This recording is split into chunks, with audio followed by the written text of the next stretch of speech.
हो, नमस्कार. आज आपण भुसावळ शिवार येथे आलेलो होतो. 89-2चा हा परिसर आहे. तुम्ही बघू शकता माझ्या मागे अतिशय सुंदर असं नयनरम्य दृश्य आहे. हिरवळ आहे आणि माझ्यासोबत माझे सहकारी मित्र आहे सर्व. जाधव साहेब झाले, कुचीकर साहेब झाले, तायडे साहेब झाले. तर आम्ही इथे व्हिजिट करायला आलो होतो. इथे सुंदर असे प्लॉट आलेले आपल्याकडे विक्रीला आणि जाधव साहेब यांच्या संपर्कातून आपल्याला इथे प्लॉट मिळत आहे. जाधव साहेब, तुमच्या प्रतिक्रिया सांगा. इंगळे साहेबांनी आज वेळ काढून आम्हाला फोन केला. आमचे मित्र आहे कुचेकर साहेब, यांना देखील प्लॉट बघायचा होता.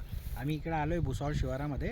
इथली विशेषता ही आहे की हा जो परिसर आहे हा पूर्ण येत्या काळामध्ये शहर हद्दीमध्ये जाणार आहे. म्हणजे जो पण इन्व्हेस्टमेंट करेल त्याचा खूप जास्त फायदा लोकांना होऊ शकतो. म्हणून इंगळे साहेबांच्या कॉन्टॅक्टमध्ये राहा आणि इथे तुम्हाला आम्ही व्यवस्थित रेटमध्ये चांगले प्लॉट देऊ, ज्याच्या तुम्हाला भविष्यामध्ये फार मोठा फायदा होईल. धन्यवाद धन्यवाद साहेब. अतिशय उत्तमरित्या चांगलं मार्गदर्शन दिलं आपल्याला जाधव साहेबांनी आणि प्रतिक्रिया दिल्या. तर अशाच प्रकारे तुम्ही माझ्या यूट्यूब चॅनलला लाईक करा, सबस्क्राईब करा, शेअर करायला विसरू नका. धन्यवाद धन्यवाद.